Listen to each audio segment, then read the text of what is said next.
One fun and useful activity with mapping is to make a map with photo pop-ups. So go to ArcGIS Online and click on Map, and then enter the coordinates 41 south, 175 east. Add to sketch. You'll see a place marker there in New Zealand, which is where this location is. For that sketch, go ahead and click on there, and you'll see that there's an edit button. You can then do things with it. For example, you can enable pop-ups.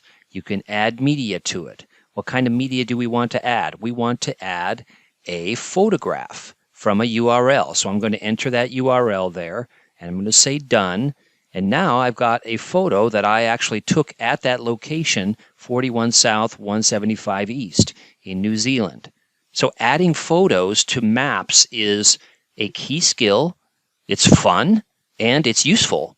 Think of invasive species, think of litter, think of noise, think of plants, animal habitat, water quality, and other things you could map with not only the photographs, but the data that you've collected at that point. So here's the pop-up once again at that location with a place marker that's been added to a sketch layer.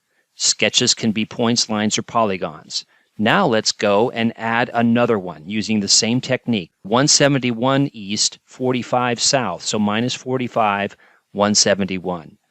Again, enable pop-ups, enter the URL that we provide in the lesson, that JPEG. Of course, it could be some other URL, but in this case, it's the photo taken at that location. And here's what it looks like at that location. So now you have two pop-ups at two different place markers on the map in ArcGIS Online. You're going to add a caption.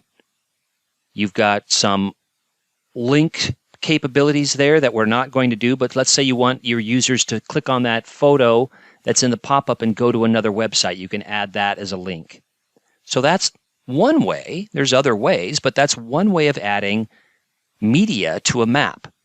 You add points and you add pop-ups, and in this case, the pop-ups are photographs. Thanks. Keep on mapping.